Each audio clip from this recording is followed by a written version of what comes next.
suis frère Richard Apora, dominicain de nationalité centrafricaine. Je travaille à Bangui depuis septembre 2012, où la communauté s'est implantée et je suis responsable de cette communauté. Et en même temps, au niveau local, je suis le président de la conférence des supérieurs majeurs de Centrafrique. Depuis septembre 2012, nous avons connu donc une rébellion qui a renversé le président Bozizé. Et c'était le 24 mars 2013. Alors depuis lors, il y a eu pas mal d'exactions. La Centrafrique a connu pas mal d'exactions. Il y a eu beaucoup de tueries. Et donc cette situation a été très mal vécue par bon nombre de Centrafricains. Malheureusement, je dirais que c'était un conflit inutile puisqu'il y a beaucoup de morts. Les chiffres qu'on donne sur les ondes ne reflètent pas souvent la réalité de ce que l'on a vu. Il y a eu des pertes en vies humaines, il y a eu des pertes en matériel, des maisons qui ont été brûlées, saccagées. Beaucoup de gens se sont retrouvés finalement, après avoir travaillé pendant longtemps pour gagner leur vie, pour construire, ils sont retrouvés dans la rue, sans rien. Voilà globalement la situation que l'on a vécue durant ces dernières années. Et on se demande finalement quel est le sort de ceux qui ont tout perdu. Beaucoup sont encore sur les sites des déplacés.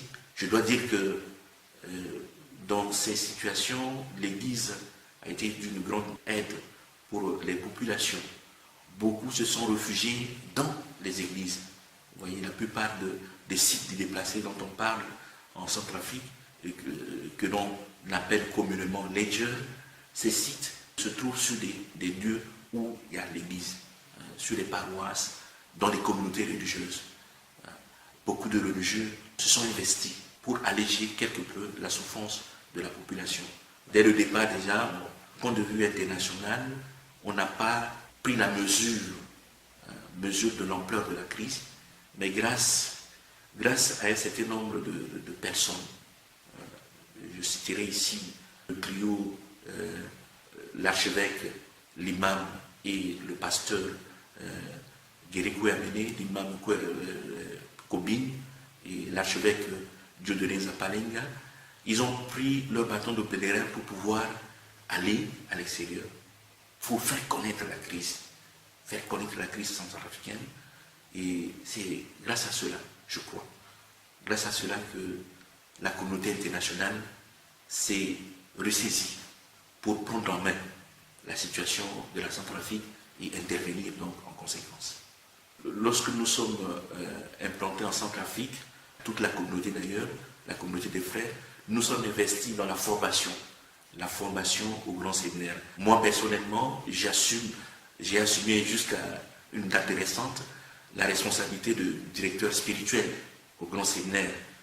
Et à ce titre, donc, il fallait donc une grande présence au grand séminaire, en plus du fait que je suis responsable d'une communauté, mais il fallait régulièrement aller au grand séminaire. Et là, dans ce grand séminaire, qui est dirigé en réalité par un père scrutiste, le père Édouard Timba, ancien général de la Congrégation des pères scrutistes, que je salue sa bravoure parce qu'il a été au commencement là, et à la fin aussi il est là. Il a été là pour non seulement gérer le séminaire, gérer les séminaristes, mais gérer aussi les déplacés. Je dois vous dire que quand la crise a éclaté le 5 décembre, plusieurs personnes se sont affluées vers le grand séminaire pour retrouver refuge. Au début, on a connu un déplacement massif. Il y a eu au moins 15 000 déplacés. 15 000 déplacés, vous voyez, c'est un chiffre, un grand chiffre. Il fallait donc gérer les séminaristes et les déplacés, puisqu'il fallait les aider à manger, les aider à se soigner, parce qu'il y a aussi des problèmes de santé qu'il fallait résoudre. Et tout cela, c'était pas facile. Nous sommes des médecins de l'âme, comme on dit, mais on a joué aussi le rôle de médecin du corps, en aidant, en achetant des produits, des médicaments pour aider les déplacés. Mais parfois aussi, il nous est arrivé, malheureusement, de régler des situations de décès. J'ai toujours en mémoire cet enfant qui venait d'être né, une femme qui a accouché d'un garçon de 5 kilos et qui malheureusement a trouvé la mort. Il était la nuit, pendant qu'il y avait le couvre-feu, il fallait donc enterrer cet enfant. Et dans l'obscurité, nous sommes servis des phares d'une moto pour pouvoir creuser les trous et enterrer cet enfant. C'est difficile, surtout pour les gens qui ont tout perdu. Beaucoup de gens ont tout perdu. Ils ont perdu et des membres de leur famille, parfois, et aussi les biens qu'ils avaient. Quel est leur sort? Lorsqu'il y aura la sécurité dans tout le pays, il faudra bien qu'ils regagnent chez eux. Il faudrait bien qu'ils trouvent une maison, qu'ils trouvent le nécessaire pour vivre avec. Et voilà. Nous sommes là devant ces situations. Pour le moment, il y a, c'est vrai, le nombre de déplacés a diminué au Grand Seigneur et dans bon nombre de sites de déplacés aussi. On peut compter environ 2000 déplacés au Grand Seigneur. À l'heure où je vous parle, des gens qui, effectivement, ne peuvent pas rentrer chez eux parce que, voilà, ils n'ont pas les moyens pour aller reconstruire, ou bien parce qu'ils ont peur de rentrer dans les quartiers où on n'est pas sûr, d'y vivre parce qu'il y a une certaine sécurité. Voilà, globalement, la situation que nous avons vécue avec la crise qui a secoué la Centrafrique. Il y a beaucoup d'associations qui œuvrent pour soulager les souffrances de nos frères et sœurs qui vivent sur les sites des déplacés que nous trouvons ça et là dans la ville de Bangui, des associations chrétiennes, musulmanes qui aident. Et du côté catholique, il y a beaucoup de groupes, d'associations qui essaient, avec le peu qu'ils ont, ou le peu qu'ils reçoivent, essaient d'apporter de l'aide en vivres, en nourriture, je vais dire, mais aussi en produits cosmétiques, des produits de santé, ou bien des médicaments. De ce point de vue, il y a urgence à pouvoir intervenir, la nourriture, les médicaments. Je dois dire que c'est vraiment la solidarité qui aide. C'est grâce à la solidarité nationale et internationale que nous essayons de venir en aide à nos frères et à nos sœurs qui sont sur les sites déplacés. S'il y a des gens de bonne volonté qui peuvent aider dans ce sens, ce serait toujours la bienvenue. Il y a Caritas nationale, la Caritas nationale aussi qui fait du bon boulot. L'archevêque aussi par moment, grâce aux aides qu'il reçoit des gens, soit sur le plan local ou aides qu'il reçoit de l'extérieur, vient souvent en aide à tous ces déplacés. Nous aidons tout le monde. Nous ne faisons pas de distinction entre les personnes, que ce soit les musulmans, que ce soit les chrétiens. Tous, ce sont des êtres humains qui ont besoin de l'aide, de notre aide. Oui, au début, il faut dire qu'au début, cette crise était méconnue. D'ailleurs, cela se justifie par le fait que, comme la Centrafrique, c'est un pays pauvre, ça n'intéresse personne. Ça ne peut qu'intéresser les gens lorsque, voilà, à cause des richesses. Et c'est cela qui s'est produit en fait. Et c'est ça la vérité. Il me semble que la Centrafrique est victime de ces richesses. C'est un pays qui regorge de richesses naturelles. C'est avec cette crise que j'ai mesuré l'ampleur de ce que nous avons comme richesse, le diamant, l'or et le pétrole. Voilà. Et tout cela suscite la convoitise des pays développés, parce qu'ils veulent sauvegarder des intérêts égoïstes, essaient de manipuler le politique, les hommes politiques, nos hommes politiques, et de sorte qu'entre eux, ils s'entretuent. Voilà. Parce qu'il faut se poser la question, pourquoi il y a tant d'engouement pour la conquête du pouvoir? Ces dernières années, cela est devenu très manifeste, ce engouement pour eux. Alors, cette crise a véritablement commencé parce qu'on a découvert le pétrole, dit-on. On a découvert le pétrole en Centrafrique. La Centrafrique, comme dans tous les pays, vous voyez, tous les pays qui environnent la Centrafrique ont du pétrole. Et ce n'est pas la Centrafrique qui ne pourrait pas avoir du pétrole. Donc, cela a été de beaucoup dans cette crise centrafricaine. Et j'espère que les autorités politiques qui viendront, qu'on va bientôt mettre en place, grâce aux élections qui sont en train de se dérouler en Centrafrique. J'espère que ces hommes politiques vont prendre conscience de cela et vont essayer de travailler pour l'intérêt général et pour que le vivre ensemble soit possible en Centrafrique. Voilà, et faire développer toutes ces richesses que nous avons et faire en sorte que tous les Centrafricains puissent bénéficier aussi, bénéficier de ces richesses. Il n'est pas juste que ce soit seulement certaines personnes qui profitent de ces richesses et que d'autres n'en profitent pas. Et je crois aussi que la crise centrafricaine, quelque part, s'est déclenchée parce que certains se sont estimés lésés, voilà, ou écartés par rapport au bien que nous avons. Et cela, donc, a suscité un mécontentement.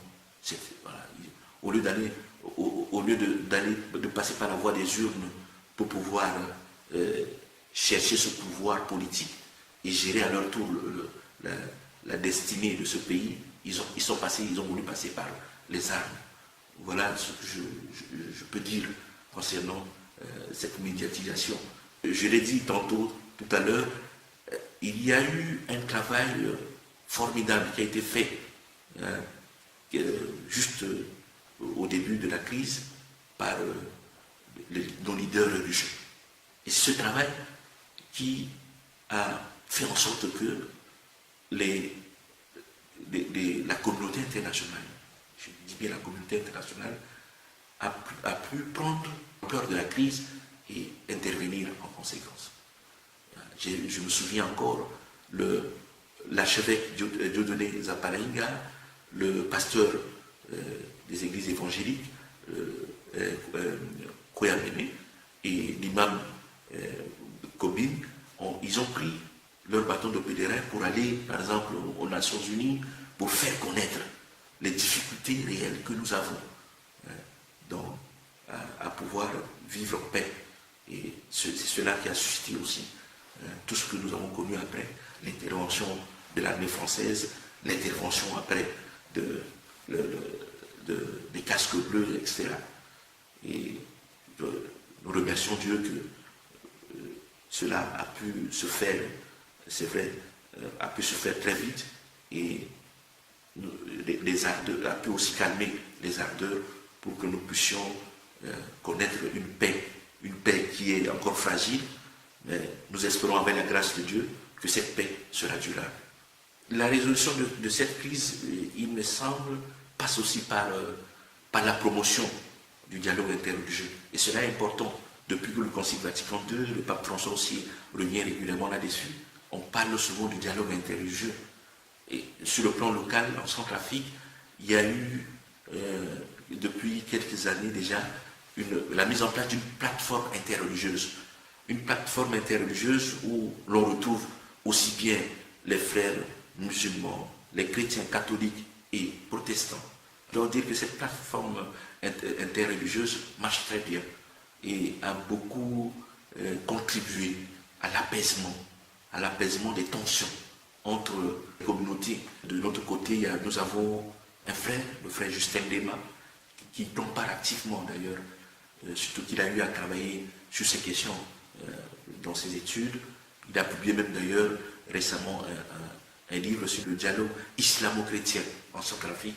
Et à ce titre, je crois que lui et bien d'autres religieux ont beaucoup contribué à ce qu'il y ait une paix, que la cohésion sociale soit possible entre nous tous. Nous avons été appelés en Centrafrique par l'église locale pour travailler principalement, aider principalement au grand séminaire. Il y a quelques années, le grand séminaire était fermé. Et donc, on a fait appel à certaines congrégations, dont les dominicains, les jésuites, les scotistes, pour venir aider le démarrage de ce grand séminaire. Et c'est à ce titre que les frères dominicains sont arrivés à Bangui. Au départ, nous étions 6. 5 d'entre nous intervenaient principalement au grand séminaire pour donner des cours, surtout.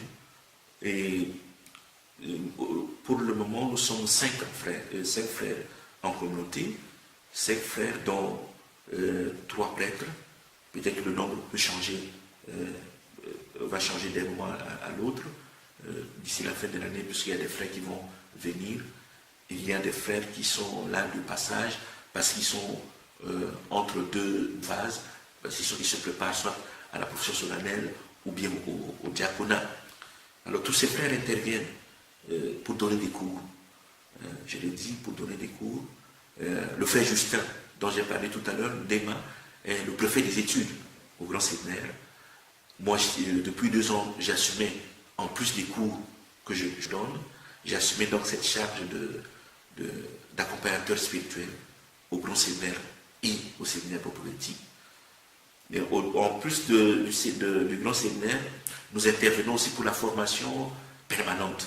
La formation permanente, la formation religieuse, la formation à l'internoviciat, à l'interpostulat. Pour le moment, un travail aussi d'accompagnement individualisé qui se fait, puisque je dois vous dire que nous avons dans notre communauté une chapelle qui est très fréquentée par les fidèles. Au moins 300 fidèles y prient chaque dimanche et en semaine aussi. Et donc, par moment, il y a de cette demande-là où des hommes et des femmes qui ont besoin d'être écoutés, d'être accompagnés, qui viennent pour nous voir et demander conseil, par exemple. Il y a aussi le projet de construction d'une bibliothèque avec une salle polyvalente pour nous permettre, par exemple, d'organiser des conférences, des moments de réflexion, d'échange, sur les questions de foi, les questions les problèmes de société qui nous lient. Ce cadre nous manque, en fait. Un cadre, une salle où nous pouvons inviter les gens pour traiter des questions qui intéressent la communauté. Mais en plus de cette bibliothèque et de cette salle polyvalente, nous avons un grand projet. Le projet de construction d'un collège avec internat. Je dois vous dire que la crise centrafricaine, quelque part, c'est une crise éducationnelle. Je crois que si nos hommes se sont permis de prendre des armes et par la suite entraîner, c'est bien cela, parce qu'ils ont entraîné beaucoup de jeunes, des jeunes désœuvrés, qui n'avaient rien à faire, qui n'allaient plus à l'école. Et nous pensons qu'il faut faire un travail de base, un travail en amont. Il faut inculquer à la jeunesse des valeurs humaines, des valeurs chrétiennes, des valeurs de tolérance, de paix. Et notre manière d'apporter un début de solution à la crise centrafricaine, c'est bien de mettre en place ce collège que nous allons, avec la grâce de Dieu toujours, et avec le concours de beaucoup de gens. Ce collège, c'est juste à proximité de la ville de Mongui, et cela aiderait beaucoup les parents qui souvent veulent bien envoyer leurs enfants dans des cadres, des structures éducatives catholiques, mais qui n'en trouvent pas. Et cela manque en République centrafricaine. Les rebelles, ils ont détruit pas mal de choses. Ils ont détruit des structures éducatives aussi, des écoles, parfois des églises, des établissements publics. Ils ont eu à détruire cela. Maintenant, il faut petit à petit reconstruire ces structures pour permettre à la jeunesse centrafricaine de s'instruire. Je crois que l'instruction, c'est quelque chose de fondamental pour la vie des noms. La visite d'abord du frère Bruno Adoré, qui fut d'ailleurs notre ancien provincial et qui est devenu par la suite maître de l'ordre, a été d'un grand réconfort pour nous. Je vous ai dit tout à l'heure que cette crise centrafricaine, elle a été très grave parce que nous avons vécu des situations difficiles et qui ont laissé des traces en chacun de nous. Et pour nous, c'était une manière de venir nous réconforter et nous dire d'aller en avant, malgré la précarité. La maison de Bangui, c'est une communauté qu'on vient de mettre à peine en place. Et donc, avec tout ce que nous, voilà, le minimum que nous avons, malgré le minimum, mais nous essayons de travailler pour la prédication, pour travailler les cours, préparer les cours dans des conditions que nous savons, avec des situations où nous n'avons pas de lumière, où parfois nous n'avons pas d'eau. Il faut gérer, il faut vivre avec. Et pour nous, la présence du frère Benoît nous a beaucoup réconfortés. Nous sommes reconnaissants envers lui pour cela. Il est venu, il a fait une semaine avec nous, avec son assistant pour l'Afrique, le frère Gabriel Samba. Durant son séjour, il a demandé à visiter les familles des frères. Je dois vous dire que beaucoup de familles ont été victimes de la crise. Il y en a qui ont perdu, il y a des frères qui ont perdu des membres de leur famille. Un frère a perdu sa maman qui a été assassinée. Un autre a perdu son papa. On l'a tué. Il y en a qui ont reçu des balles. Ma soeur, par exemple, qui avait reçu une balle. Nous sommes frères. Et nous sommes frères dans le bien, mais aussi, même quand il y a des situations vont mal, il faut toujours être là, auprès des frères. Et je profite de l'occasion pour remercier tous les frères qui ont été d'un grand apport pour nous dans ces situations difficiles, qui régulièrement nous envoyaient des mails, nous appelaient. Cela réconforte et cela réchauffe aussi le cœur pour continuer. Durant la crise, nous sommes restés deux dans la communauté avec le frère Justin pendant plusieurs mois. Il y a des mois où on avait des difficultés aussi à trouver des vivres, mais bon, nous sommes soutenus mutuellement et les frères aussi nous ont soutenus.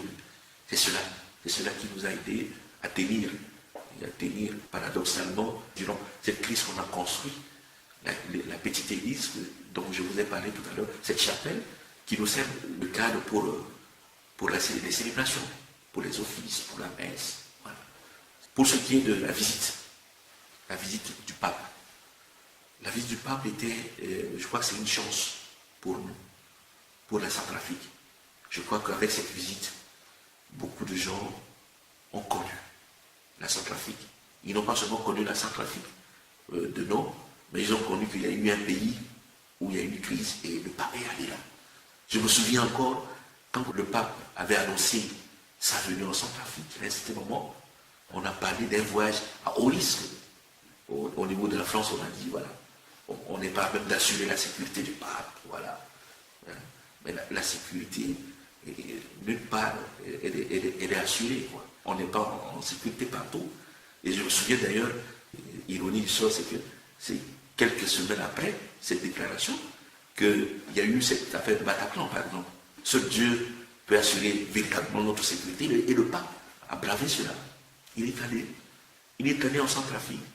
Il est allé, et le geste fort, il y a un geste fort qu'il a posé, et je crois qu'il a aussi bouleversé, sinon impressionné les Centrafricains, c'est le fait qu'il ait décidé d'aller au kilomètre 5, d'aller dans ce que les journalistes ont appelé, à tort d'ailleurs, enclave musulmane, parce qu'en fait, il n'y a pas que les musulmans qui vivent dans ce milieu.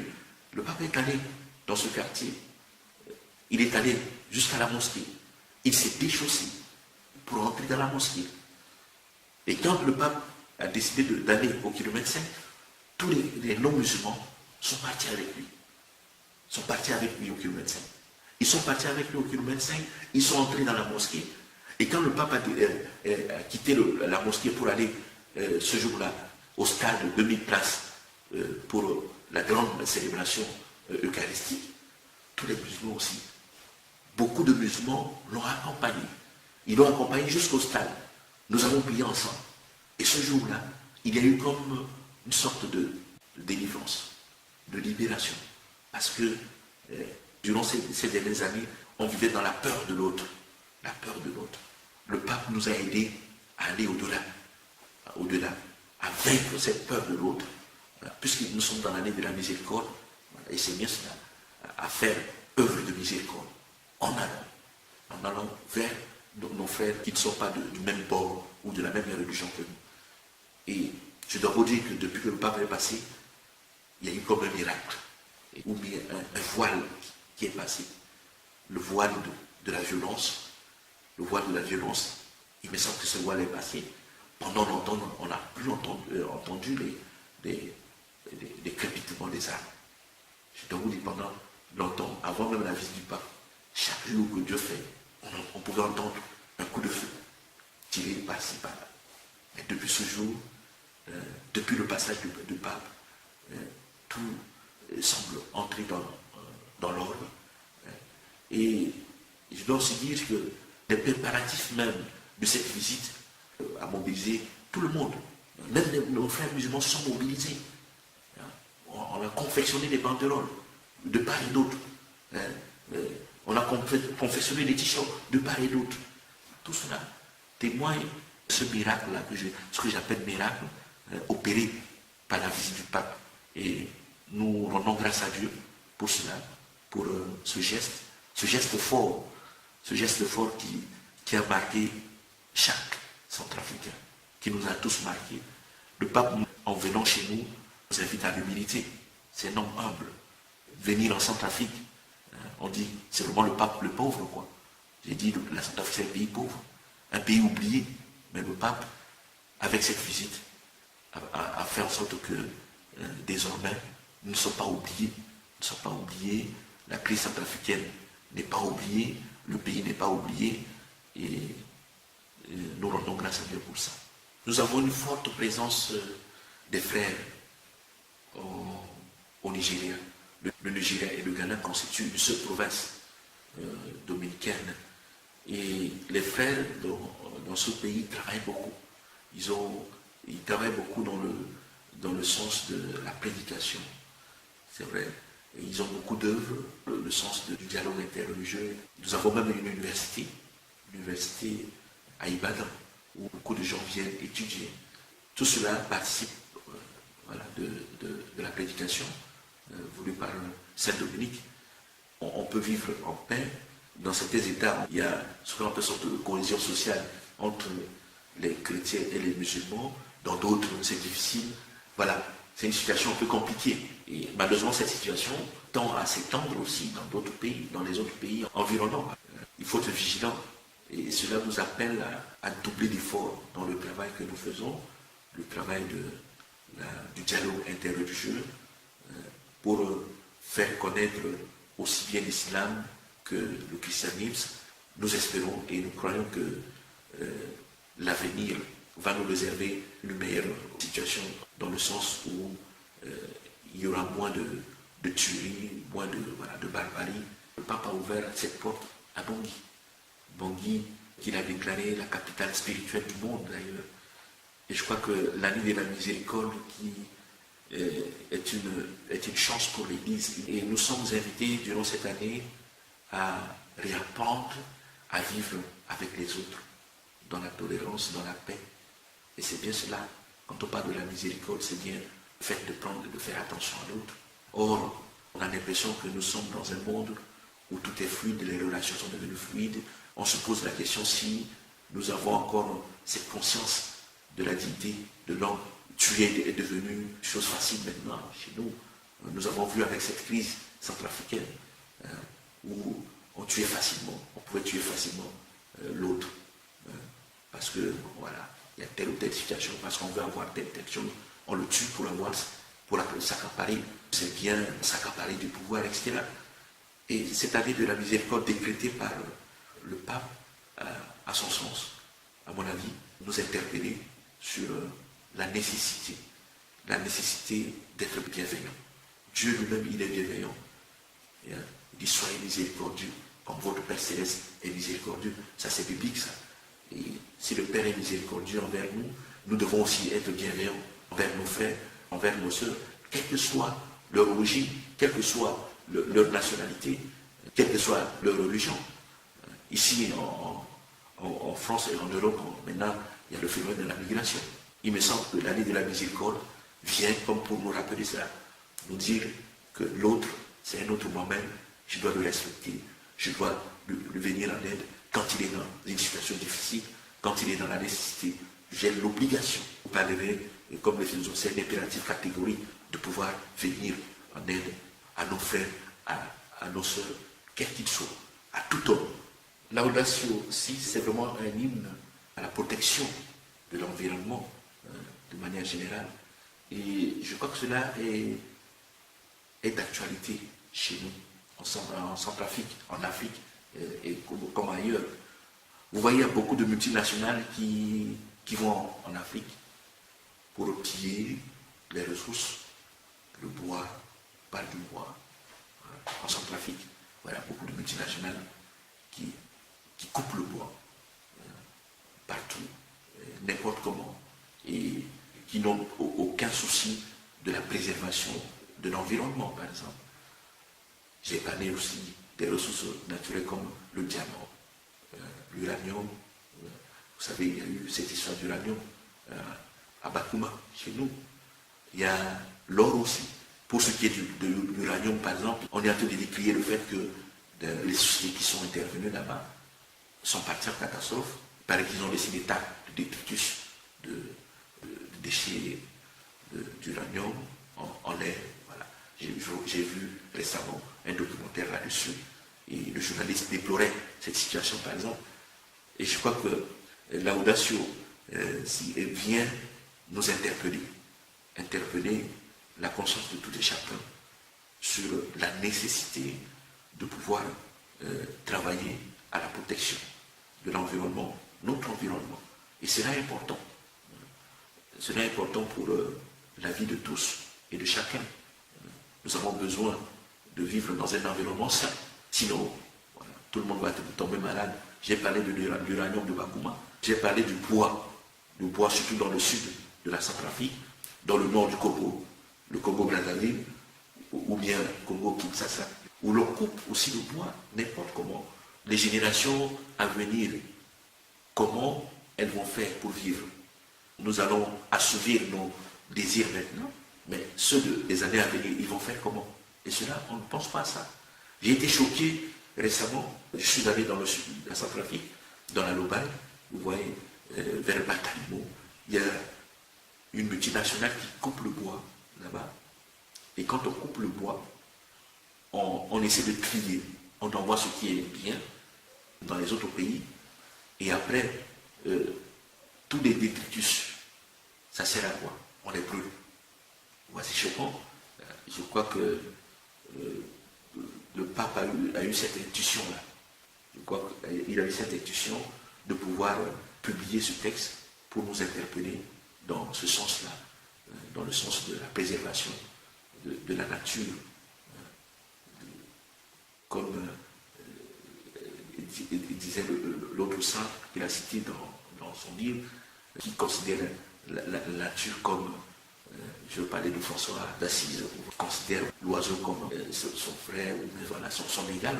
Voilà, c'est un peu ça. C'est comme ça que nous avons reçu ce texte et nous sommes contents que cela a pu se faire pour conscientiser tout le monde dans ce sens-là. Les préoccupations en Afrique comme en Europe ne sont pas toujours les mêmes, mais il y a des points communs au-delà des divergences que l'on peut retrouver. En Afrique, on trouve aussi des familles divisées, des familles, comme on appelle ici, recomposées. Et cela, le pape Jean-Paul II l'a dit dans Familiaris Consortio, que la famille, c'est la cellule de base de la société.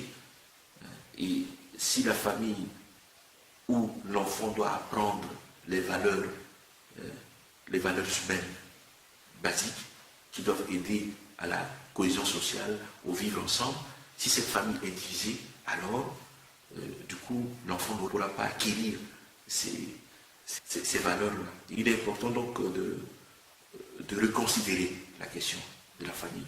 Par exemple, en Centrafrique, il y a ce qu'on appelle les familles polygamiques. Un homme qui a 2, 3 femmes, 4 femmes et plus, je ne sais pas comment il peut assurer le lien entre les deux, entre toutes ces femmes, assurer aussi l'éducation de ses enfants, etc. Et ça, c'est par exemple un problème dans nos pays africains. J'ai parlé aussi des familles divorcées, ici, divisées. Il y a beaucoup de familles qui sont divisées, déjà parce que, papa vit à part, maman vit à part, et l'enfant est amené à aller par-ci, par-là. Aujourd'hui, l'enfant est chez papa, demain il est chez la maman, alors on ne sait pas ce qui se passe dans l'entretemps, dans ces passages-là. Alors tout cela fragilise, il me semble, fragilise l'enfant, fragilise aussi la famille, parce que c'est dans la famille, au sein de la famille, que l'enfant apprend aussi à préparer son avenir, à préparer la famille, sa famille à lui, la famille future. Il y a ce qu'on appelle un mouvement qu'on appelle foyer chrétien, où les hommes et les femmes qui sont mariés à l'église se retrouvent et qui posent des actions, dans le sens aussi de l'interpellation des autres membres de la communauté chrétienne pour les amener à pouvoir se marier à l'église. Voilà, pour ce qui est de notre côté, d'ailleurs il y a eu des évêques qui ont participé, des évêques africains, qui ont participé aussi à ce synode, et qui ont porté aussi leur réflexion dans ce sens-là. Ici, on entend souvent les questions d'homosexualité, ou bien de mariage pour tous. L'homme qui se marie avec l'homme, est-ce qu'il va donner naissance à un enfant? Je ne fais que soulever les questions. Ici aussi, les problèmes qui se posent. Il faudrait bien qu'un jour, qu'on se mette ensemble pour en parler, pour ne pas que notre famille humaine puisse connaître des crises. Et c'est important, la famille universelle, la famille en Afrique, la famille en Europe, la famille aux États-Unis, c'est la famille universelle. Il faut que cette famille soit bâtie sur des valeurs humaines, authentiques. En Afrique, j'ai parlé de la précarité, de la misère dans nos pays, qui fait que je me souviens encore avec cette crise, et je reviens encore sur cette crise centrafricaine, beaucoup de gens sont venus me voir, mon père, en tout cas on ne connaîtra jamais la paix. Vous voyez, avec tout ce qu'il y avait, des tueries, des exactions, avec les maisons qui sont brûlées par-ci, par-là, on ne connaîtra jamais la paix. Beaucoup de gens ont été déçus, et même angoissés par rapport à leur avenir. Et je dois dire que qui connaît l'avenir? Seul Dieu, voilà. L'espérance nous pousse à croire qu'il peut y avoir un avenir meilleur. Mais il ne peut qu'avoir un avenir meilleur si tous et chacun, nous travaillons. Travaillons pour cela. Travaillons pour qu'il y ait la paix, pour qu'il y ait l'amour, pour qu'il y ait l'unité. Voilà, l'unité entre tous et entre chacun. C'est le travail de tout et chacun de nous. Pas seulement comme croyants, mais comme non-croyants. C'est au-delà de nos convictions religieuses. Je dois dire cela. Et j'espère que nous allons vers un avenir meilleur. Il faut aller de l'avant. Il ne faut pas laisser notre passé nous dominer. Au contraire, il faut nous fonder sur ce passé pour construire notre avenir et de construire sur des valeurs évangéliques, sur des valeurs humaines.